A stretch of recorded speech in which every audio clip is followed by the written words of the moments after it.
ಓಂ ಶಾಂತಿ. ಇಂದಿನ ಪರಮಾತ್ಮನ ಮಹಾವಾಕ್ಯ ಮುರುಳಿ ದಿನಾಂಕ 31/8/2024. ಬಾಪ್ತಾದ ಮಧುಬನ. ಮಧುರ ಮಕ್ಕಳೇ, ಪರಮಾತ್ಮ ತಂದೆಯ ನೆನಪಿನ ಜೊತೆಗೆ ಶಿಕ್ಷಣದ ಕಡೆ ಸಂಪೂರ್ಣ ಗಮನವನ್ನು ಕೊಡಬೇಕು. ನೆನಪಿನ ಮೂಲಕ ನೀವು ಪಾವನ ಆಗುತ್ತೀರಾ ಮತ್ತು ಶಿಕ್ಷಣದ ಮೂಲಕ ನೀವು ವಿಶ್ವಕ್ಕೆ ಮಾಲೀಕರಾಗುತ್ತೀರಾ. ಇಂದಿನ ಪ್ರಶ್ನೆಯಾಗಿದೆ, ಸ್ಕಾಲರ್ಶಿಪ್ ಅನ್ನು ಪಡೆದುಕೊಳ್ಳುವುದಕ್ಕೋಸ್ಕರ ಯಾವ ಪುರುಷಾರ್ಥದ ಅವಶ್ಯಕತೆ ಇದೆ? ಉತ್ತರ, ಸ್ಕಾಲರ್ಶಿಪ್ ಅನ್ನು ಪಡೆದುಕೊಳ್ಳಬೇಕು ಅಂದರೆ ಎಲ್ಲಾ ವಸ್ತುಗಳ ಬಗ್ಗೆ ಇರುವ ಮಮತ್ವವನ್ನು ಸಮಾಪ್ತಿ ಮಾಡಿಕೊಳ್ಳಿ. ಧನ ಸಂಪತ್ತು, ಮಕ್ಕಳು, ಮನೆ ಮುಂತಾದ ಯಾವ ವಸ್ತುವಿನ ನೆನಪೂ ಕೂಡ ಬರಬಾರದು. ಕೇವಲ ಶಿವತಂದೆಯ ನೆನಪೇ ಇರಬೇಕು. ನೀವು ಶಿವತಂದೆಯ ಸಮ್ಮುಖದಲ್ಲಿ ಸಂಪೂರ್ಣ ಸ್ವಾಹ ಆಗಿಬಿಡಬೇಕು, ಅಂದರೆ ಸಂಪೂರ್ಣ ಸ್ವಯಂ ಅನ್ನು ಅರ್ಪಣೆ ಮಾಡಿಕೊಳ್ಳಬೇಕು. ಆಗ ಶ್ರೇಷ್ಠ ಪದವಿ ನಿಮಗೆ ಪ್ರಾಪ್ತಿಯಾಗುತ್ತದೆ. ಬುದ್ಧಿಯಲ್ಲಿ ಸದಾ ಈ ಮಾತಿನ ನಶೆ ಇರಬೇಕು. ನಾವೀಗ ಎಷ್ಟು ದೊಡ್ಡ ಪರೀಕ್ಷೆಯನ್ನು ಪಾಸ್ ಮಾಡುತ್ತಿದ್ದೇವೆ. ಇದು ಬಹಳ ದೊಡ್ಡ ಶಿಕ್ಷಣ ಆಗಿದೆ. ನಮಗೆ ಶಿಕ್ಷಣವನ್ನು ಕಲಿಸುತ್ತಿರುವಂತಹ ಪರಮಾತ್ಮ ತಂದೆ ಸ್ವಯಂ ದುಃಖಹರ್ತ ಸುಖಕರ್ತ ಆಗಿದ್ದಾರೆ. ಅತಿ ಪ್ರೀತಿಯ ತಂದೆಯಾದಂತಹ ಪರಮಾತ್ಮ ತಂದೆ ನಮಗೆ ಶಿಕ್ಷಣವನ್ನು ಕಲಿಸುತ್ತಿದ್ದಾರೆ. ಓಂ ಶಾಂತಿ. ಆತ್ಮಿಕ ತಂದೆ ಆತ್ಮಿಕ ಮಕ್ಕಳಿಗೆ ತಿಳಿಸುತ್ತಾರೆ. ಪರಮಾತ್ಮ ತಂದೆ ಮಕ್ಕಳಿಗೆ ಶಿಕ್ಷಣವನ್ನು ಕಲಿಸುತ್ತಾರೆ. ಅಂದ ಮೇಲೆ ಮಕ್ಕಳಿಗೆ ಎಷ್ಟೊಂದು ನಶೆ ಇರಬೇಕು. ಆತ್ಮವೇ ಶಿಕ್ಷಣವನ್ನು ಕಲಿಯುತ್ತದೆ ತಾನೆ. ಆತ್ಮವೇ ಸಂಸ್ಕಾರವನ್ನು ತೆಗೆದುಕೊಂಡು ಹೋಗುತ್ತದೆ. ಈ ಶರೀರ ಅಂತೂ ಇಲ್ಲೇ ಬೂದಿ ಆಗುತ್ತದೆ. ಅಂದ ಮೇಲೆ ಪರಮಾತ್ಮ ತಂದೆ ಕುಳಿತು ಮಕ್ಕಳಿಗೆ ಶಿಕ್ಷಣವನ್ನು ಕಲಿಸುತ್ತಾರೆ. ನಾವೀಗ ಶಿಕ್ಷಣವನ್ನು ಕಲಿಯುತ್ತಿದ್ದೇವೆ, ಯೋಗವನ್ನು ಕಲಿಯುತ್ತಿದ್ದೇವೆ ಅನ್ನುವುದು ಆತ್ಮಕ್ಕೆ ಗೊತ್ತಿದೆ. ಪರಮಾತ್ಮ ತಂದೆ ತಿಳಿಸಿದ್ದಾರೆ, ನೀವು ತಂದೆಯಾದ ನನ್ನ ನೆನಪಿನಲ್ಲಿ ಇರಿ. ತಂದೆಯಾದ ನನ್ನ ನೆನಪಿನ ಮೂಲಕ ನಿಮ್ಮ ಪಾಪ ನಾಶ ಆಗುತ್ತದೆ. ಪತಿತ ಪಾವನ ತಂದೆ ಒಬ್ಬರೇ ಆಗಿದ್ದಾರೆ. ಬ್ರಹ್ಮ ವಿಷ್ಣು ಶಂಕರರಿಗೂ ಕೂಡ ಪತಿತ ಪಾವನರು ಎಂದು ಕರೆಯಲು ಸಾಧ್ಯ ಇಲ್ಲ. ಲಕ್ಷ್ಮೀ ನಾರಾಯಣರಿಗೆ ಪತಿತ ಪಾವನರು ಎಂದು ಕರೆಯುತ್ತಾರೇನೂ ಇಲ್ಲ. ಪತಿತ ಪಾವನ ಕೇವಲ ಒಬ್ಬ ಪರಮಾತ್ಮ ತಂದೆ ಆಗಿದ್ದಾರೆ. ಸಂಪೂರ್ಣ ಜಗತ್ತನ್ನು ಪಾವನ ಮಾಡುವಂತವರು ಒಬ್ಬ ಪರಮಾತ್ಮ ತಂದೆಯಾಗಿದ್ದಾರೆ. ಆ ಪತಿತ ಪಾವನ ತಂದೆ ನಿಮಗೆ ತಂದೆಯಾಗಿದ್ದಾರೆ. ಮಕ್ಕಳಿಗೆ ಗೊತ್ತಿದೆ, ಅತಿ ಪ್ರೀತಿಯ ಬೇಹದ್ದಿನ ತಂದೆ ನಮ್ಮ ತಂದೆ ಆಗಿದ್ದಾರೆ. ಆ ಪರಮಾತ್ಮ ತಂದೆಯನ್ನು ಭಕ್ತಿ ಮಾರ್ಗದಲ್ಲಿ ನಾವು ನೆನಪು ಮಾಡುತ್ತಾ ಬಂದಿದ್ದೇವೆ. ಭಕ್ತಿ ಮಾರ್ಗದಲ್ಲಿ ಎಲ್ಲರೂ ಪರಮಾತ್ಮ ತಂದೆಯನ್ನು ನೆನಪು ಮಾಡುತ್ತಾ ಪರಮಾತ್ಮ ತಂದೆಗೆ ಹೇಳುತ್ತಾರೆ, ಬಾಬಾ ನೀವು ಬನ್ನಿ, ನೀವು ಬಂದು ನಮ್ಮ ದುಃಖವನ್ನು ದೂರ ಮಾಡಿ ನಮಗೆ ಸುಖವನ್ನು ನೀಡಿ ಎಂದು. ಸೃಷ್ಟಿಯಂತೂ ಅದೇ ಆಗಿದೆ. ಎಲ್ಲರೂ ಈ ನಾಟಕ ಚಕ್ರದಲ್ಲಿ ಪಾತ್ರವನ್ನು ಅಭಿನಯ ಮಾಡಲು ಬರಲೇಬೇಕು. 84 ಜನ್ಮದ ಚಕ್ರದ ಬಗ್ಗೆ ಪರಮಾತ್ಮ ತಂದೆ ನಮಗೆ ತಿಳಿಸಿದ್ದಾರೆ. ಆತ್ಮವೇ ಸಂಸ್ಕಾರವನ್ನು ತೆಗೆದುಕೊಂಡು ಹೋಗುತ್ತದೆ. ಆತ್ಮಕ್ಕೆ ಗೊತ್ತಿದೆ, ಈ ಮೃತ್ಯು ಲೋಕದಿಂದ ನಾವೀಗ ಅಮರ ಲೋಕಕ್ಕೆ ಹೋಗುತ್ತೇವೆ. ಮೃತ್ಯು ಲೋಕದಿಂದ ಅಮರ ಲೋಕಕ್ಕೆ ಹೋಗುವುದಕ್ಕೋಸ್ಕರ ನಾವೀಗ ಶಿಕ್ಷಣವನ್ನು ಕಲಿಯುತ್ತಿದ್ದೇವೆ, ಅಥವಾ ನರಕದಿಂದ ಸ್ವರ್ಗಕ್ಕೆ ಹೋಗುವುದಕ್ಕೋಸ್ಕರ ನಾವೀಗ ಶಿಕ್ಷಣವನ್ನು ಕಲಿಯುತ್ತಿದ್ದೇವೆ. ಪರಮಾತ್ಮ ತಂದೆ ಬಂದಿರುವುದೇ ಮಕ್ಕಳನ್ನು ಪುನಃ ವಿಶ್ವಕ್ಕೆ ಮಾಲೀಕರನ್ನಾಗಿ ಮಾಡಲು. ನೀವೀಗ ಬಹಳ ದೊಡ್ಡ ಪರೀಕ್ಷೆಯನ್ನು ಪಾಸ್ ಮಾಡುತ್ತಿದ್ದೀರಾ. ಅತಿ ದೊಡ್ಡ ತಂದೆಯಾದ ಪರಮಾತ್ಮ ತಂದೆ ನಿಮಗೆ ಶಿಕ್ಷಣವನ್ನು ಕಲಿಸುತ್ತಿದ್ದಾರೆ. ಯಾವ ಸಮಯದಲ್ಲಿ ಪರಮಾತ್ಮ ತಂದೆ ಕುಳಿತು ಶಿಕ್ಷಣವನ್ನು ಕಲಿಸುತ್ತಾರೋ ಆ ಸಮಯದಲ್ಲಿ ಮಕ್ಕಳಿಗೆ ಜ್ಞಾನದ ನಶೆ ಏರಿಬಿಡುತ್ತದೆ. ಪರಮಾತ್ಮ ತಂದೆ ಸಮ್ಮುಖದಲ್ಲಿ ಕುಳಿತು ಜ್ಞಾನವನ್ನು ಹೇಳುತ್ತಾ ಮಕ್ಕಳಿಗೆ ಬಹಳಷ್ಟು ಜಾಸ್ತಿ ನಶೆಯನ್ನು ಏರಿಸುತ್ತಾರೆ. ಪರಮಾತ್ಮ ತಂದೆ ಬಂದಿರುವುದೇ ನಮ್ಮನ್ನು ಅಮರ ಲೋಕಕ್ಕೆ ಯೋಗ್ಯರನ್ನಾಗಿ ಮಾಡುವುದಕ್ಕೋಸ್ಕರ. ಈ ಸಮಯದಲ್ಲಿ ಯಾರು ಅಮರ ಲೋಕಕ್ಕೆ ಯೋಗ್ಯರಾಗಿಲ್ಲ. ಈಗ ನಿಮಗೆ ಗೊತ್ತಿದೆ, ಯೋಗ್ಯ ದೇವತೆಗಳ ಸಮ್ಮುಖಕ್ಕೆ ಹೋಗಿ ಎಲ್ಲರೂ ತಲೆಯನ್ನು ಬಾಗಿಸಿ ನಮಸ್ಕಾರವನ್ನು ಮಾಡುತ್ತಾ ಬಂದಿದ್ದಾರೆ. ಈಗ ಪುನಃ ಪರಮಾತ್ಮ ತಂದೆ ನಮ್ಮನ್ನು ಸಂಪೂರ್ಣ ವಿಶ್ವಕ್ಕೆ ಮಾಲೀಕರನ್ನಾಗಿ ಮಾಡುತ್ತಾರೆ. ಅಂದ ಮೇಲೆ ಮಕ್ಕಳಿಗೆ ಸದಾ ನಾನೀಗ ವಿಶ್ವಕ್ಕೆ ಮಾಲೀಕ ಆಗುತ್ತೇನೆ ಅನ್ನುವ ನಶೆ ಇರಬೇಕು ಎಂದು. ಈ ರೀತಿ ಕೂಡ ಆಗಬಾರದು. ಇಲ್ಲಿ ಪರಮಾತ್ಮ ತಂದೆಯ ಸಮ್ಮುಖದಲ್ಲಿ ಕುಳಿತಾಗ ನಮಗೆ ನಶೆ ಏರಿರುತ್ತದೆ. ಪುನಃ ಹೊರಗಡೆ ಹೋದ ತಕ್ಷಣ ನಶೆ ಕಡಿಮೆ ಆಗಿ ಬಿಡಬಾರದು. ಮಕ್ಕಳು ಪರಮಾತ್ಮ ತಂದೆಗೆ ಹೇಳುತ್ತಾರೆ, ಬಾಬಾ ನಿಮ್ಮ ನೆನಪನ್ನು ನಾವು ಮರೆತು ಬಿಡುತ್ತೇವೆ ಎಂದು. ನೀವು ಪತಿತ ಜಗತ್ತಿನಲ್ಲಿ ಬಂದಿದ್ದೀರಾ. ನೀವು ಪತಿತ ಶರೀರದಲ್ಲಿ ಬಂದು ನಮಗೆ ಶಿಕ್ಷಣವನ್ನು ಕಲಿಸುತ್ತೀರಾ. ನೀವು ನಮ್ಮನ್ನು ವಿಶ್ವಕ್ಕೆ ಮಾಲೀಕರನ್ನಾಗಿ ಮಾಡುತ್ತೀರಾ. ಆದರೂ ನಾವು ನಿಮ್ಮನ್ನು ಮರೆತು ಬಿಡುತ್ತೇವೆ ಎಂದು ಮಕ್ಕಳು ಹೇಳುತ್ತಾರೆ. ಪರಮಾತ್ಮ ತಂದೆ ತಿಳಿಸುತ್ತಾರೆ, ಈಗ ಮಕ್ಕಳಾದ ನೀವು ವಿಶ್ವದ ರಾಜ್ಯ ಭಾಗ್ಯದ ಬಹಳ ದೊಡ್ಡ ಲಾಟರಿಯನ್ನು ಪಡೆದುಕೊಳ್ಳುತ್ತಿದ್ದೀರಾ. ಆದರೆ ನೀವೆಲ್ಲರೂ ಗುಪ್ತ ರೂಪದಲ್ಲಿ ಇದ್ದೀರಾ. ಇಂತಹ ಶ್ರೇಷ್ಠ ಶಿಕ್ಷಣದ ಕಡೆ ಸಂಪೂರ್ಣ ಗಮನವನ್ನು ಕೊಡಬೇಕು. ಕೇವಲ ನೆನಪಿನ ಯಾತ್ರೆಯ ಮೂಲಕ ಕೆಲಸ ನಡೆಯುವುದಿಲ್ಲ. ಅವಶ್ಯವಾಗಿ ಜ್ಞಾನದ ಶಿಕ್ಷಣವನ್ನು ಕೂಡ ಕಲಿಯಬೇಕು. 84 ಜನ್ಮದ ಚಕ್ರದಲ್ಲಿ ನಾವು ಹೇಗೆ ಬರುತ್ತೇವೆ ಅನ್ನುವ ಜ್ಞಾನ ಬುದ್ಧಿಯಲ್ಲಿ ಸದಾ ತಿರುಗುತ್ತಿರಬೇಕು. ನಿಮಗೆ ಗೊತ್ತಿದೆ, ಪರಮಾತ್ಮ ತಂದೆ ಬಹಳ ಜೋರಾಗಿ ಇಲ್ಲಿ ನಶೆಯನ್ನು ಏರಿಸುತ್ತಾರೆ. ತಂದೆಯ ಸಮ್ಮುಖದಲ್ಲಿ ಕುಳಿತಾಗ ಪರಮಾತ್ಮ ತಂದೆ ಬಹಳಷ್ಟು ಜಾಸ್ತಿ ನಶೆಯನ್ನು ಏರಿಸುತ್ತಾರೆ. ಜಗತ್ತಿನಲ್ಲಿ ಬೇರೆ ಯಾರು ನಿಮ್ಮಷ್ಟು ದೊಡ್ಡ ವ್ಯಕ್ತಿಗಳಾಗಲು ಸಾಧ್ಯ ಇಲ್ಲ. ನೀವೀಗ ಮನುಷ್ಯರಿಂದ ದೇವತೆಗಳಾಗುತ್ತೀರಾ. ನಿಮ್ಮನ್ನು ಬಿಟ್ಟು ಬೇರೆ ಯಾರು ವಿಶ್ವಕ್ಕೆ ಮಾಲೀಕರಾಗಲು ಸಾಧ್ಯ ಇಲ್ಲ. ಜಗತ್ತಿನಲ್ಲಿ ಬೇರೆ ಯಾರಾದರೂ ನಿಮ್ಮನ್ನು ಬಿಟ್ಟು ವಿಶ್ವಕ್ಕೆ ಮಾಲೀಕರಾಗಿದ್ದಾರೇನು? ಕ್ರಿಶ್ಚಿಯನ್ನರು ಇಡೀ ವಿಶ್ವಕ್ಕೆ ಮಾಲೀಕರಾಗಬೇಕು ಎಂದು ಎಷ್ಟೊಂದು ಪ್ರಯತ್ನವನ್ನು ಪಡುತ್ತಾರೆ. ಆದರೆ ಕ್ರಿಶ್ಚಿಯನ್ನರು ವಿಶ್ವಕ್ಕೆ ಮಾಲೀಕರಾಗುವಂತಹ ಕಾಯಿದೆ ಇಲ್ಲ. ನಿಮ್ಮನ್ನು ಬಿಟ್ಟು ಬೇರೆ ಯಾರು ವಿಶ್ವಕ್ಕೆ ಮಾಲೀಕರಾಗುವಂತಹ ಕಾಯಿದೆ ಇಲ್ಲ. ವಿಶ್ವಕ್ಕೆ ಮಾಲೀಕರನ್ನಾಗಿ ಮಾಡುವುದಕ್ಕೋಸ್ಕರ ಪರಮಾತ್ಮ ತಂದೆ ಬೇಕು ತಾನೆ. ಬೇರೆ ಯಾರನ್ನು ವಿಶ್ವಕ್ಕೆ ಮಾಲೀಕರನ್ನಾಗಿ ಮಾಡುವ ಶಕ್ತಿ ಇಲ್ಲ. ಈಗ ಮಕ್ಕಳಾದ ನಿಮ್ಮ ಬುದ್ಧಿ ಬಹಳ ಒಳ್ಳೆಯ ಬುದ್ಧಿಯಾಗಿರಬೇಕು. ಜ್ಞಾನಾಮೃತದ ಡೋಸ್ ಅನ್ನು ಪ್ರತಿದಿನ ಪರಮಾತ್ಮ ತಂದೆ ನಿಮಗೆ ನೀಡುತ್ತಾರೆ. ಈಗ ನೀವು ಇಲ್ಲಿ ಕುಳಿತು ಜ್ಞಾನಾಮೃತದ ಡೋಸ್ ಅನ್ನು ಹೆಚ್ಚಿಸಿಕೊಳ್ಳುತ್ತಿದ್ದೀರಾ. ನಾನು ಪರಮಾತ್ಮ ತಂದೆಯನ್ನು ಬಹಳಷ್ಟು ನೆನಪು ಮಾಡುತ್ತೇನೆ ಅನ್ನುವ ಒಂದು ಮಾತಿನಲ್ಲೇ ನೀವು ನಿಂತು ಬಿಡಬಾರದು. ನೆನಪಿನ ಮೂಲಕ ಅವಶ್ಯವಾಗಿ ನೀವು ಪಾವನ ಆಗುತ್ತೀರಾ. ಆದರೆ ಪದವಿಯನ್ನು ಕೂಡ ಪಡೆದುಕೊಳ್ಳಬೇಕು ತಾನೆ. ಜಗತ್ತಿನಲ್ಲಿರುವಂತಹ ಎಲ್ಲಾ ಆತ್ಮರು ಪೆಟ್ಟನ್ನು ತಿಂದು ನಂತರ ಪಾವನ ಆಗಲೇಬೇಕು. ಎಲ್ಲರೂ ಶಿಕ್ಷೆಯನ್ನು ಅನುಭವ ಮಾಡಿ ನಂತರ ಪಾವನ ಆಗಲೇಬೇಕು. ಆದರೆ ಪರಮಾತ್ಮ ತಂದೆ ಬಂದಿರುವುದೇ ನಮ್ಮನ್ನು ವಿಶ್ವಕ್ಕೆ ಮಾಲೀಕರನ್ನಾಗಿ ಮಾಡಲು. ಉಳಿದ ಎಲ್ಲಾ ಆತ್ಮರು ಶಾಂತಿಧಾಮಕ್ಕೆ ಹೋಗುತ್ತಾರೆ. ಕೇವಲ ಎಲ್ಲರೂ ಶಾಂತಿಧಾಮಕ್ಕೆ ಹೋಗಿ ಕುಳಿತುಕೊಳ್ಳಬೇಕೇನು? ನೀವೆಲ್ಲರೂ ಕೇವಲ ಶಾಂತಿಧಾಮಕ್ಕೆ ಹೋಗಿ ಕುಳಿತುಕೊಳ್ಳಬೇಕು ಎಂದು ಬಯಸುತ್ತೀರೇನು? ಯಾರು ಕೇವಲ ಶಾಂತಿಧಾಮಕ್ಕೆ ಹೋಗಿ ಕುಳಿತುಕೊಳ್ಳಬೇಕು ಎಂದು ವಿಚಾರವನ್ನು ಮಾಡುತ್ತಾರೋ ಅವರು ಯಾವ ಕೆಲಸಕ್ಕೂ ಉಪಯೋಗಕ್ಕೆ ಬರುವುದಿಲ್ಲ. ಯಾರು ಪುನಃ ಈ ಸೃಷ್ಟಿಗೆ ಬಂದು ಸ್ವರ್ಗದಲ್ಲಿ ರಾಜ್ಯವನ್ನು ಆಳುತ್ತಾರೋ ಅವರು ಕೆಲಸಕ್ಕೆ ಬರುವಂತಹ ಆತ್ಮರಾಗಿದ್ದಾರೆ.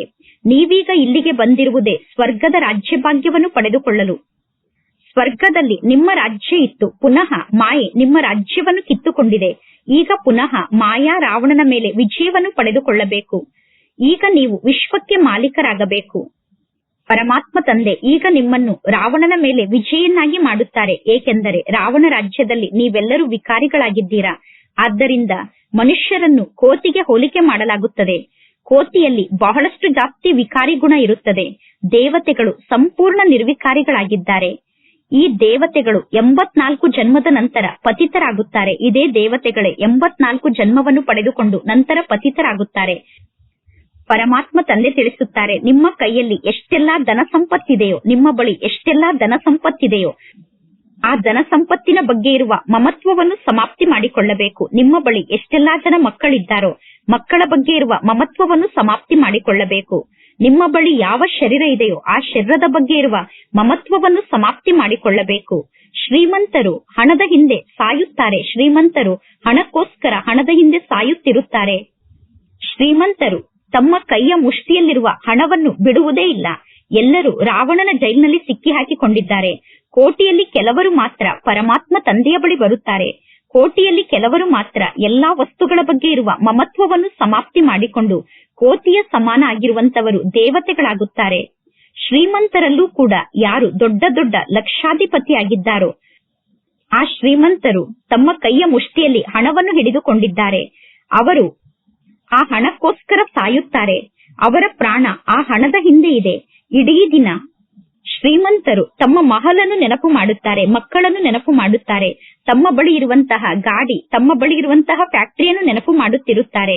ಅವರಿಗೆ ತಮ್ಮ ಬಳಿ ಇರುವಂತಹ ವಸ್ತುಗಳ ನೆನಪೇ ಬರುತ್ತದೆ. ಅವರು ಅದೇ ವಸ್ತುಗಳ ನೆನಪಿನಲ್ಲೇ ಸಾಯುತ್ತಾರೆ. ಪರಮಾತ್ಮ ತಂದೆ ತಿಳಿಸುತ್ತಾರೆ, ಅಂತಿಮ ಸಮಯದಲ್ಲಿ ಒಬ್ಬ ಪರಮಾತ್ಮ ತಂದೆಯನ್ನು ಬಿಟ್ಟು ಬೇರೆ ಯಾವ ವಸ್ತುವಿನ ನೆನಪು ಕೂಡ ನಿಮಗೆ ಬರಬಾರದು.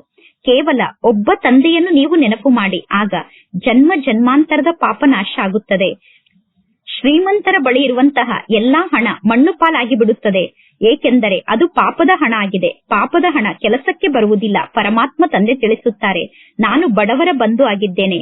ಬಡವರನ್ನು ಶ್ರೀಮಂತರನ್ನಾಗಿ ಮಾಡುತ್ತೇನೆ, ಶ್ರೀಮಂತರನ್ನು ನಾನು ಬಡವರನ್ನಾಗಿ ಮಾಡುತ್ತೇನೆ ಎಂದು ಪರಮಾತ್ಮ ತಂದೆ ತಿಳಿಸುತ್ತಾರೆ. ಈಗ ಈ ಜಗತ್ತು ಪರಿವರ್ತನೆ ಆಗುತ್ತದೆ. ಶ್ರೀಮಂತರಿಗೆ ಬಹಳಷ್ಟು ಹಣದ ನಶೆ ಇರುತ್ತದೆ.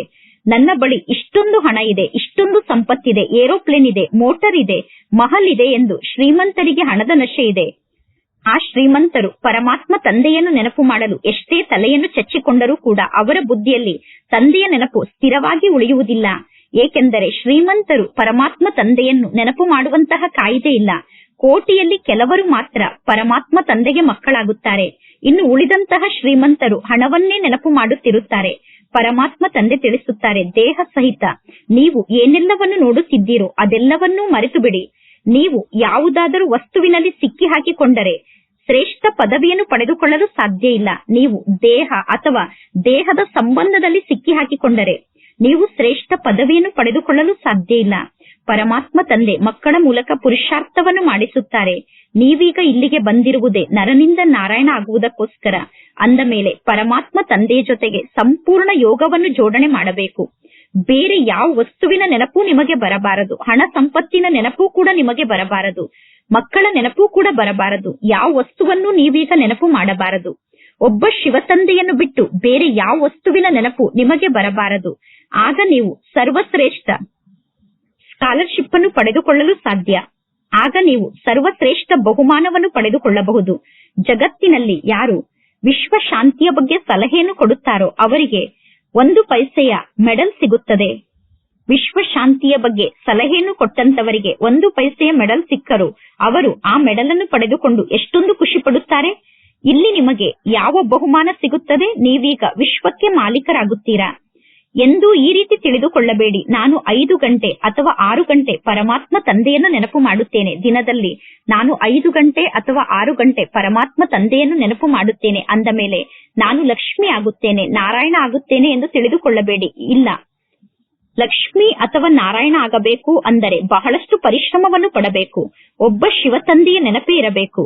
ಶಿವತಂದೆಯನ್ನು ಬಿಟ್ಟು ಬೇರೆ ಯಾವ ವಸ್ತುವಿನ ನೆನಪು ನಿಮಗೆ ಅಂತ್ಯದಲ್ಲಿ ಬರಬಾರದು. ಶಿವತಂದೆಯನ್ನು ಬಿಟ್ಟು ಬೇರೆ ಯಾರ ನೆನಪು ಅಂತ್ಯದಲ್ಲಿ ಬರಬಾರದು. ನೀವೀಗ ಬಹಳ ದೊಡ್ಡ ದೇವತೆ ಆಗುತ್ತಿದ್ದೀರಾ. ಪರಮಾತ್ಮ ತಂದೆ ತಿಳಿಸುತ್ತಾರೆ, ನೀವೇ ಪೂಜ್ಯರಾಗಿದ್ದೀರಿ. ಪುನಃ ಮಾಯೆ ನಿಮ್ಮನ್ನು ಪೂಜಾರಿಯನ್ನಾಗಿ ಮಾಡಿದೆ. ಮಾಯೆ ನಿಮ್ಮನ್ನು ಪತಿತರನ್ನಾಗಿ ಮಾಡಿದೆ. ಜಗತ್ತಿನ ಜನ ನಿಮಗೆ ಹೇಳುತ್ತಾರೆ, ಈ ಬ್ರಹ್ಮ ತಂದೆಯನ್ನು ನೀವು ದೇವತೆ ಎಂದು ತಿಳಿದುಕೊಂಡಿದ್ದೀರೋ ಅಥವಾ ಬ್ರಹ್ಮ ತಂದೆಯನ್ನು ಭಗವಂತ ಎಂದು ತಿಳಿದುಕೊಂಡಿದ್ದೀರೋ ಎಂದು. ನೀವೀಗ ಹೇಳಬೇಕು, ನಾವು ಬ್ರಹ್ಮ ಭಗವಂತ ಆಗಿದ್ದಾರೆ ಎಂದು ಎಂದೂ ಹೇಳುವುದಿಲ್ಲ. ನೀವು ಇಲ್ಲಿ ಬಂದು ಈ ಜ್ಞಾನವನ್ನು ಅರ್ಥ ಮಾಡಿಕೊಳ್ಳಿ. ನಿಮ್ಮ ಬಳಿ ಬಹಳ ಒಳ್ಳೆಯ ಚಿತ್ರ ಇದೆ. ತ್ರಿಮೂರ್ತಿಯ ಚಿತ್ರ, ಸೃಷ್ಟಿ ಚಕ್ರದ ಚಿತ್ರ, ಕಲ್ಪವೃಕ್ಷದ ಚಿತ್ರ ಎಲ್ಲಾ ಚಿತ್ರಕ್ಕಿಂತ ನಂಬರ್ 1 ಆಗಿದೆ. ಯಜ್ಞದ ಆದಿಯ ಸಮಯದಲ್ಲಿ ಇದೇ 2 ಚಿತ್ರ ಮುಖ್ಯವಾಗಿ ಇತ್ತು. ಪರಮಾತ್ಮ ತಂದೆ ತಿಳಿಸುತ್ತಾರೆ, ಈ 2 ಚಿತ್ರಗಳು ನಿಮ್ಮ ಕೆಲಸಕ್ಕೆ ಬಹಳಷ್ಟು ಬರುತ್ತದೆ. ಲಕ್ಷ್ಮೀ ನಾರಾಯಣರ ಚಿತ್ರವನ್ನು ನೀವು ವಿದೇಶಕ್ಕೆ ತೆಗೆದುಕೊಂಡು ಹೋದರೆ ಲಕ್ಷ್ಮೀ ನಾರಾಯಣರ ಚಿತ್ರದ ಮೂಲಕ ವಿದೇಶದವರು ಜ್ಞಾನವನ್ನು ಪಡೆದುಕೊಳ್ಳಲು ಸಾಧ್ಯ ಇಲ್ಲ. ಅಂದ ಮೇಲೆ ಎಲ್ಲಾ ಚಿತ್ರಕ್ಕಿಂತ ಮುಖ್ಯ ಚಿತ್ರ ಅಂದರೆ ತ್ರಿಮೂರ್ತಿಯ ಚಿತ್ರ, ಸೃಷ್ಟಿ ಚಕ್ರದ ಚಿತ್ರ ಮತ್ತು ಕಲ್ಪವೃಕ್ಷದ ಚಿತ್ರ ಆಗಿದೆ. ಕಲ್ಪವೃಕ್ಷದ ಚಿತ್ರದಲ್ಲಿ ತೋರಿಸಲಾಗಿದೆ ಯಾವ ಧರ್ಮದವರು ಈ ಸೃಷ್ಟಿಗೆ ಯಾವ ಸಮಯದಲ್ಲಿ ಬರುತ್ತಾರೆ. ಆದಿ ಸನಾತನ ದೇವಿ ದೇವತಾ ಧರ್ಮ ಯಾವಾಗ ಸಮಾಪ್ತಿಯಾಗುತ್ತದೆ, ಪುನಃ ಒಂದು ಧರ್ಮವನ್ನು ಯಾರು ಸ್ಥಾಪನೆ ಮಾಡುತ್ತಾರೆ ಅನ್ನುವುದನ್ನು ಕಲ್ಪವೃಕ್ಷದಲ್ಲಿ ತೋರಿಸಲಾಗಿದೆ. ಉಳಿದ ಎಲ್ಲಾ ಧರ್ಮಗಳು ವಿನಾಶ ಆಗಿಬಿಡುತ್ತದೆ. ಎಲ್ಲರಿಗಿಂತ ಮೇಲೆ ಶಿವ ತಂದೆ ಇದ್ದಾರೆ. ನಂತರ ಬ್ರಹ್ಮ ಪುನಃ ವಿಷ್ಣು ಆಗುತ್ತಾರೆ, ವಿಷ್ಣು ಪುನಃ ಬ್ರಹ್ಮ ಆಗುತ್ತಾರೆ ಅನ್ನುವ ಮಾತನ್ನು ನೀವೀಗ ಎಲ್ಲರಿಗೂ ತಿಳಿಸಬೇಕು. ಇದು ಜ್ಞಾನದ ತಿಳುವಳಿಕೆ ಆಗಿದೆ. ಎಲ್ಲರಿಗೂ ಜ್ಞಾನವನ್ನು ನೀಡುವುದಕ್ಕೋಸ್ಕರ ಈ ಚಿತ್ರವನ್ನು ನಿರ್ಮಾಣ ಮಾಡಲಾಗಿದೆ. ಇನ್ನು ಸೂಕ್ಷ್ಮ ವತನದಲ್ಲಿ ಕೇವಲ ಸಾಕ್ಷಾತ್ಕಾರವನ್ನು ಮಾಡಿಕೊಳ್ಳಲಾಗುತ್ತದೆ. ಸೂಕ್ಷ್ಮ ವತನ ಕೇವಲ ಸಾಕ್ಷಾತ್ಕಾರಕ್ಕೋಸ್ಕರ ಇದೆ. ಪರಮಾತ್ಮ ತಂದೆ ರಚಯಿತ ಆಗಿದ್ದಾರೆ. ಪರಮಾತ್ಮ ತಂದೆ ಮೊದಲು ಸೂಕ್ಷ್ಮ ವತನವನ್ನು ರಚನೆ ಮಾಡುತ್ತಾರೆ, ನಂತರ ಸ್ಥೂಲ ವತನವನ್ನು ರಚನೆ ಮಾಡುತ್ತಾರೆ. ಬ್ರಹ್ಮನಿಗೆ ದೇವತೆ ಎಂದು ಕರೆಯುವುದಿಲ್ಲ, ವಿಷ್ಣು ದೇವತೆ ಆಗಿದ್ದಾರೆ. ಈ ಎಲ್ಲಾ ಜ್ಞಾನವನ್ನು ಅರ್ಥ ಮಾಡಿಸುವುದಕ್ಕೋಸ್ಕರ ನಿಮಗೆ ಸಾಕ್ಷಾತ್ಕಾರ ಆಗುತ್ತದೆ. ಅನ್ಯರಿಗೆ ಜ್ಞಾನವನ್ನು ತಿಳಿಸಲಿ ಎಂದು ಪರಮಾತ್ಮ ತಂದೆ ನಿಮಗೆ ಸಾಕ್ಷಾತ್ಕಾರವನ್ನು ಮಾಡಿಸುತ್ತಾರೆ. ಇಲ್ಲಿ ಪ್ರಜಾಪಿತ ಬ್ರಹ್ಮ ಇದ್ದಾರೆ. ಬ್ರಹ್ಮನ ಜೊತೆಗೆ ಬ್ರಾಹ್ಮಣರಾದ ನೀವು ಕೂಡ ಇದ್ದೀರಾ. ಬ್ರಾಹ್ಮಣರಾದ ನೀವೇ ನಂತರ ದೇವತೆ ಆಗುತ್ತೀರಾ. ದೇವತೆಗಳು ಸದಾ ಶೃಂಗರಿತ ರೂಪದಲ್ಲಿ ಇರುತ್ತಾರೆ. ಈ ಬ್ರಹ್ಮ ತಂದೆಗೆ ಸೂಕ್ಷ್ಮ ದೇವತೆ ಎಂದು ಕರೆಯಲಾಗುತ್ತದೆ. ನೀವೀಗ ಸೂಕ್ಷ್ಮ ದೇವತೆಯಾಗಿ ನಂತರ ಪುನಃ ದೇವತಾ ಪದವಿಯನ್ನು ಪಡೆದುಕೊಳ್ಳುತ್ತೀರಾ. ಸತ್ಯುಗದಲ್ಲಿ ಗರ್ಭ ಮಹಲ್ನಲ್ಲಿ ನೀವು ಜನ್ಮವನ್ನು ಪಡೆದುಕೊಳ್ಳುತ್ತೀರಾ. ಜಗತ್ತು ಪರಿವರ್ತನೆ ಆಗುತ್ತಿರುತ್ತದೆ. ಮುಂದೆ ಹೋದಂತೆ ನೀವು ಎಲ್ಲಾ ದೃಶ್ಯವನ್ನು ಸಮ್ಮುಖದಲ್ಲೇ ನೋಡುತ್ತೀರಾ. ಮುಂದೆ ಹೋದಂತೆ ನೀವು ಬಹಳಷ್ಟು ಶಕ್ತಿಶಾಲಿ ಆಗುತ್ತಾ ಹೋಗುತ್ತೀರಾ. ವಿನಾಶದ ಸಮಯದಲ್ಲಿ ನೀವು ಶಕ್ತಿಶಾಲಿ ಆತ್ಮರಾಗಿ ವಿನಾಶದ ಎಲ್ಲಾ ದೃಶ್ಯವನ್ನು ಸಮ್ಮುಖದಲ್ಲೇ ನೋಡುತ್ತೀರಾ. ಈಗ ಸಮಯ ಬಹಳ ಕಡಿಮೆ ಇದೆ. ನೀವೀಗ ಇಲ್ಲಿಗೆ ಬಂದಿರುವುದೇ ನರನಿಂದ ನಾರಾಯಣ ಆಗುವುದಕ್ಕೋಸ್ಕರ. ಒಂದು ವೇಳೆ ನೀವು ಫೇಲ್ ಆದರೆ ಪ್ರಜೆಗಳಾಗಿ ಬಿಡುತ್ತೀರಾ. ಸನ್ಯಾಸಿಗಳು ಈ ಜ್ಞಾನದ ಮಾತನ್ನು ಅರ್ಥ ಮಾಡಿಕೊಳ್ಳಲು ಸಾಧ್ಯ ಇಲ್ಲ. ಗಾಯನ ಕೂಡ ಇದೆ, ರಾಮನಂತಹ ರಾಜ, ರಾಮನಂತಹ ಪ್ರಜೆಗಳು ಎಂದು. ಪುನಃ ಸತ್ಯುಗದಲ್ಲಿ ಅಧರ್ಮದ ಮಾತು ಹೇಗೆ ಇರಲು ಸಾಧ್ಯ? ಇದೆಲ್ಲ ಭಕ್ತಿ ಮಾರ್ಗದ ಮಾತಾಗಿದೆ. ಆದ್ದರಿಂದ ಗಾಯನವನ್ನು ಮಾಡಲಾಗುತ್ತದೆ. ಅಸತ್ಯ ಮಾಯ, ಅಸತ್ಯ ಕಾಯ, ಅಸತ್ಯ ಸಂಸಾರ ಎಂದು. ಮಾಯೆ ಎಂದು ಪಂಚವಿಕಾರಕ್ಕೆ ಕರೆಯಲಾಗುತ್ತದೆ. ಧನ ಸಂಪತ್ತಿಗೆ ಮಾಯೆ ಎಂದು ಕರೆಯುವುದಿಲ್ಲ, ಧನಕ್ಕೆ ಸಂಪತ್ತು ಎಂದು ಕರೆಯಲಾಗುತ್ತದೆ. ಮನುಷ್ಯರಿಗೆ ಮಾಯೆ ಎಂದು ಯಾವುದಕ್ಕೆ ಕರೆಯುತ್ತಾರೆ ಅನ್ನುವುದೂ ಕೂಡ ಗೊತ್ತಿಲ್ಲ. ಪರಮಾತ್ಮ ತಂದೆ ಕುಳಿತು ಮಧುರಾತಿ ಮಧುರ ಮಕ್ಕಳಿಗೆ ತಿಳಿಸುತ್ತಾರೆ. ಪರಮಾತ್ಮ ತಂದೆ ತಿಳಿಸುತ್ತಾರೆ, ಪರಮಾತ್ಮ ತಂದೆಯಾದ ನಾನು ನಿಮ್ಮನ್ನು ಸರ್ವಶ್ರೇಷ್ಠ ವಿಶ್ವಕ್ಕೆ ಮಾಲೀಕರನ್ನಾಗಿ ಮಾಡುತ್ತೇನೆ. ನೀವೀಗ ಶಿಕ್ಷಣವನ್ನು ಕಲಿಯುತ್ತಿದ್ದೀರಾ. ಇದು ಸರ್ವಶ್ರೇಷ್ಠ ಶಿಕ್ಷಣ ಆಗಿದೆ. ಮನುಷ್ಯರನ್ನು ದೇವತೆಯನ್ನಾಗಿ ಮಾಡಿದರು ಎಂದು ಗಾಯನ ಇದೆ. ದೇವತೆಗಳು ಸತ್ಯುಗದಲ್ಲಿ ಇರುತ್ತಾರೆ, ಮನುಷ್ಯರು ಕಲಿಯುಗದಲ್ಲಿ ಇರುತ್ತಾರೆ. ನೀವೀಗ ಸಂಗಮ ಯುಗದಲ್ಲಿ ಕುಳಿತು ಮನುಷ್ಯರಿಂದ ದೇವತೆ ಆಗುತ್ತಿದ್ದೀರಾ. ಪರಮಾತ್ಮ ತಂದೆ ಎಷ್ಟು ಸಹಜ ರೂಪದಲ್ಲಿ ಜ್ಞಾನವನ್ನು ತಿಳಿಸುತ್ತಾರೆ. ಇಲ್ಲಿ ನೀವು ಅವಶ್ಯವಾಗಿ ಪವಿತ್ರರಾಗಬೇಕು ಮತ್ತು ಬಹಳಷ್ಟು ಪ್ರಜೆಗಳನ್ನು ಕೂಡ ತಯಾರು ಮಾಡಿಕೊಳ್ಳಬೇಕು. ಕಲ್ಪ ಕಲ್ಪದಲ್ಲೂ ನೀವೇ ಪ್ರಜೆಗಳನ್ನು ತಯಾರು ಮಾಡಿಕೊಳ್ಳುತ್ತೀರಾ. ಸತ್ಯುಗದಲ್ಲಿ ಎಷ್ಟು ಜನ ಪ್ರಜೆಗಳು ಇರಬೇಕು? ಸತ್ಯುಗದಲ್ಲಿ ಎಷ್ಟು ಜನ ಪ್ರಜೆಗಳಿದ್ದರೋ ಅಷ್ಟು ಜನ ಪ್ರಜೆಗಳನ್ನು ಪ್ರತಿ ಕಲ್ಪದಲ್ಲೂ ನೀವು ತಯಾರು ಮಾಡುತ್ತೀರಾ. ಸತ್ಯುಗ ಇತ್ತು, ಈಗ ಸತ್ಯುಗ ಇಲ್ಲ, ಪುನಃ ಸತ್ಯುಗ ಬರುತ್ತದೆ. ಈ ಲಕ್ಷ್ಮೀನಾರಾಯಣರು ವಿಶ್ವಕ್ಕೆ ಮಾಲೀಕರಾಗಿರುತ್ತಾರೆ. ಲಕ್ಷ್ಮೀನಾರಾಯಣರ ಚಿತ್ರ ಅಂತೂ ಇದೆ ತಾನೆ. ಪರಮಾತ್ಮ ತಂದೆ ತಿಳಿಸುತ್ತಾರೆ, ನಾನೀಗ ನಿಮಗೆ ಜ್ಞಾನವನ್ನು ನೀಡುತ್ತೇನೆ. ಪುನಃ ಈ ಜ್ಞಾನ ಪ್ರಾಯಲೋಪ ಆಗುತ್ತದೆ. ದ್ವಾಪರ ಯುಗದಿಂದ ಭಕ್ತಿ ಪ್ರಾರಂಭ ಆಗುತ್ತದೆ. ದ್ವಾಪರ ಯುಗದಿಂದ ರಾವಣ ರಾಜ್ಯ ಬರುತ್ತದೆ. ನೀವು ವಿದೇಶದವರಿಗೂ ಕೂಡ ಈ ಜ್ಞಾನವನ್ನು ತಿಳಿಸಬಹುದು. ಈ ಸೃಷ್ಟಿ ಚಕ್ರ ಹೇಗೆ ತಿರುಗುತ್ತದೆ ಅನ್ನುವ ಮಾತನ್ನು ನೀವು ವಿದೇಶದವರಿಗೆ ತಿಳಿಸಬಹುದು. ಇನ್ನು ಈ ಲಕ್ಷ್ಮೀನಾರಾಯಣರ ಚಿತ್ರಕ್ಕೂ ಅನ್ಯ ಧರ್ಮದವರಿಗೂ ಸಂಬಂಧ ಇಲ್ಲ. ಆದ್ದರಿಂದ ಪರಮಾತ್ಮ ತಂದೆ ತಿಳಿಸುತ್ತಾರೆ, ಈ ತ್ರಿಮೂರ್ತಿ ಮತ್ತು ಕಲ್ಪವೃಕ್ಷದ ಚಿತ್ರ ಬಹಳ ಮುಖ್ಯವಾದ ಚಿತ್ರ ಆಗಿದೆ. ಈ ಎರಡೂ ಚಿತ್ರ ಬಹಳ ಫಸ್ಟ್ ಕ್ಲಾಸ್ ಆದ ಚಿತ್ರ ಆಗಿದೆ. ಕಲ್ಪವೃಕ್ಷ ಮತ್ತು ಸೃಷ್ಟಿ ಚಕ್ರದ ಬಗ್ಗೆ ಅರ್ಥ ಆದರೆ ಇಂತಿಂತಹ ಧರ್ಮ ಯಾವಾಗ ಸ್ಥಾಪನೆ ಆಗುತ್ತದೆ, ಯೇಸು ಕ್ರಿಸ್ತ ಯಾವಾಗ ಬರುತ್ತಾರೆ ಅನ್ನುವುದು ಅವರಿಗೆ ಗೊತ್ತಾಗುತ್ತದೆ. ಅರ್ಧ ಸಮಯದಲ್ಲಿ ಉಳಿದ ಎಲ್ಲಾ ಧರ್ಮದವರು ಬರುತ್ತಾರೆ. ಇನ್ನು ಅರ್ಧ ಸಮಯದವರೆಗೂ ಕೇವಲ ಸೂರ್ಯವಂಶಿ ಮತ್ತು ಚಂದ್ರವಂಶಿಗಳು ಮಾತ್ರ ಇರುತ್ತಾರೆ. ಇದು 5000 ವರ್ಷದ ಆಟ ಆಗಿದೆ. ಜ್ಞಾನ, ಭಕ್ತಿ ಮತ್ತು ವೈರಾಗ್ಯ ಎಂದು ಕರೆಯಲಾಗುತ್ತದೆ. ಜ್ಞಾನ ಹಗಲಾಗಿದೆ, ಭಕ್ತಿ ರಾತ್ರಿಯಾಗಿದೆ. ಪುನಃ ಬೇಹದ್ದಿನ ವೈರಾಗ್ಯ ಬರುತ್ತದೆ. ನಿಮಗೆ ಗೊತ್ತಿದೆ, ಈಗ ಈ ಸಂಪೂರ್ಣ ಹಳೆಯ ಜಗತ್ತು ವಿನಾಶ ಆಗುತ್ತದೆ. ಈ ಹಳೆಯ ಜಗತ್ತನ್ನು ನೀವೀಗ ಮರೆಯಬೇಕು. ವಿನಾಶ ಆಗುವಂತಹ ಈ ಹಳೆಯ ಜಗತ್ತನ್ನು ನೀವೀಗ ಮರೆಯಬೇಕು. ಪತಿತ ಪಾವನ ಯಾರಾಗಿದ್ದಾರೆ ಅನ್ನುವ ಮಾತನ್ನು ನೀವೀಗ ಸಿದ್ಧ ಮಾಡಬೇಕು. ಪರಮಾತ್ಮ ತಂದೆ ಪತಿತ ಪಾವನ ಆಗಿದ್ದಾರೆ ಅನ್ನುವುದನ್ನು ನೀವೀಗ ಸಿದ್ಧ ಮಾಡಬೇಕು. ಹಗಲು ರಾತ್ರಿ ಜಗತ್ತಿನ ಜನ ಪತಿತ ಪಾವನ ಸೀತಾರಾಮ್ ಎಂದು ಗಾಯನವನ್ನು ಮಾಡುತ್ತಾರೆ. ಗಾಂಧೀಜಿ ಭಗವದ್ಗೀತೆಯನ್ನು ಓದುತ್ತಿದ್ದರು. ಆದರೆ ಹೇ ಪತಿತ ಪಾವನ ಸೀತೆಯರ ರಾಮ ಎಂದು ಗಾಂಧೀಜಿ ಕೂಡ ಗಾಯನವನ್ನು ಮಾಡುತ್ತಿದ್ದರು. ಏಕೆಂದರೆ ನೀವೆಲ್ಲರೂ ಸೀತೆಯರಾಗಿದ್ದೀರಾ, ನೀವೆಲ್ಲರೂ ವಧು ಆಗಿದ್ದೀರಾ. ಪರಮಾತ್ಮ ತಂದೆ ವರ ಆಗಿದ್ದಾರೆ. ಪುನಃ ಹೇಳುತ್ತಾರೆ, ರಘುಪತಿ ರಾಘವ ರಾಜಾರಾಮ್ ಎಂದು. ಆ ರಾಮ ತ್ರೇತಾಯುಗದ ರಾಜ ಆಗಿದ್ದರು. ಎಲ್ಲಾ ಮಾತಿನಲ್ಲೂ ಗೊಂದಲವನ್ನು ಸೃಷ್ಟಿ ಮಾಡಿಬಿಟ್ಟಿದ್ದಾರೆ. ಎಲ್ಲರೂ ಚಪ್ಪಾಳೆಯನ್ನು ತಟ್ಟುತ್ತಿರುತ್ತಾರೆ ಮತ್ತು ಹಾಡನ್ನು ಹಾಡುತ್ತಿರುತ್ತಾರೆ. ಈ ಬ್ರಹ್ಮ ತಂದೆ ಸ್ವಯಂ ಹೇಳುತ್ತಾರೆ, ಮೊದಲು ನಾನು ಕೂಡ ಗೀತೆಯನ್ನು ಹಾಡುತ್ತಿದ್ದೆ. 1 ವರ್ಷ ಖಾದಿ ಬಟ್ಟೆಯನ್ನು ನಾನು ಧರಿಸಿಕೊಂಡೆ ಎಂದು ಬ್ರಹ್ಮ ತಂದೆ ಹೇಳುತ್ತಾರೆ. ಶಿವ ತಂದೆ ಕುಳಿತು ತಿಳಿಸುತ್ತಾರೆ, ಈ ಬ್ರಹ್ಮ ತಂದೆ ಕೂಡ ಗಾಂಧೀಜಿಯ ಫಾಲೋವರ್ ಆಗಿದ್ದರು. ಬ್ರಹ್ಮ ತಂದೆ ಗಾಂಧೀಜಿಯ ಶಿಷ್ಯ ಆಗಿದ್ದರು. ಬ್ರಹ್ಮ ತಂದೆ ಎಲ್ಲಾ ಮಾತಿನ ಅನುಭವವನ್ನು ಮಾಡಿದ್ದಾರೆ. ಮೊದಲನೇ ನಂಬರ್ನ ದೇವತೆ ಆಗಿದ್ದಂತಹ ಬ್ರಹ್ಮ ತಂದೆ ಲಾಸ್ಟ್ ನಂಬರ್ನಲ್ಲಿ ಬಂದಿದ್ದಾರೆ. ಈಗ ಪುನಃ ಬ್ರಹ್ಮ ತಂದೆ ಫಸ್ಟ್ ನಂಬರ್ನ ದೇವತೆ ಆಗುತ್ತಾರೆ.